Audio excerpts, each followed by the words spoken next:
দর্শক, আমরা আজকে এসে গেছি এখানে দুজন, একজন হচ্ছেন লুতুরাম শিকদার, আরেকজন পদ্মা শিকদার।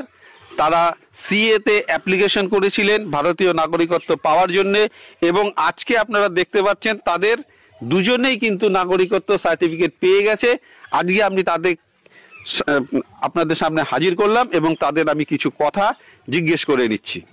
দর্শক বন্ধুরা, আজকে আমরা এমন একটা জায়গায় এসছি এবং আপনাদের জন্য এমন একটা খবর আপনাদের আমরা দেব, যেটা শুনলে আপনারা অনেকটা অবাক হয়ে যাবেন এবং খুশি হবেন।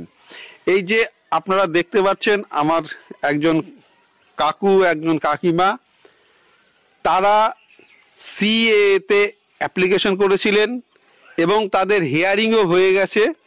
হিয়ারিং হয়ে যাওয়ার পরে তারা সার্টিফিকেট পেয়ে গেছে, সিটিজেনশিপ সার্টিফিকেট, ভারতবর্ষের যে সিটিজেনশিপ সার্টিফিকেট, সেই দুটো পেয়ে গেছে। আচ্ছা কাকু, আপনার নাম কি? আচ্ছা, আপনি সিএ সার্টিফিকেট পেয়েছেন?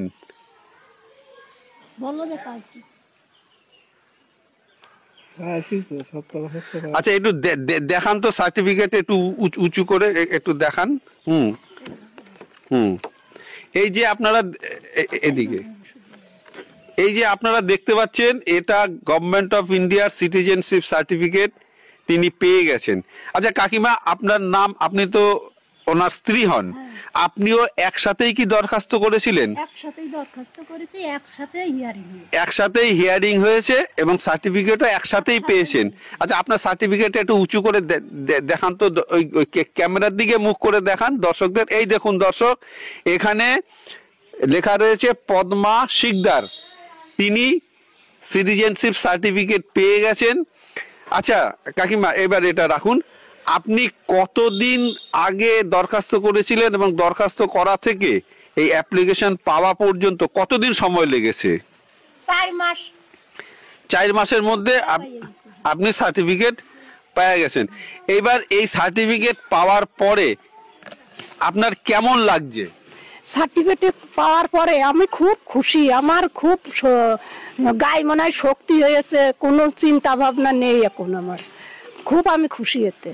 আপনি যে হিয়ারিং করতে গেছিলেন, সেই হিয়ারিং এ আপনাকে সরকারি আধিকারিকরা কি রকম প্রশ্ন করেছিল, কিসব কি জিজ্ঞেস করেছিল? জিজ্ঞেস করেছিল, আমার বাবার পাসপোর্ট ছিল, ওই পাসপোর্টটা দিয়া মাত্র ওনারা দেখিয়ে আমার কাছে কিছুই জিজ্ঞেস করিনি, খালি আমার নাম জিজ্ঞাসা করেছিল আর ভারতীয় ওই সংবিধানের কথা কিছু বলেছিল, আমার শিখিয়ে দিছিল, তাই বলেছিলাম।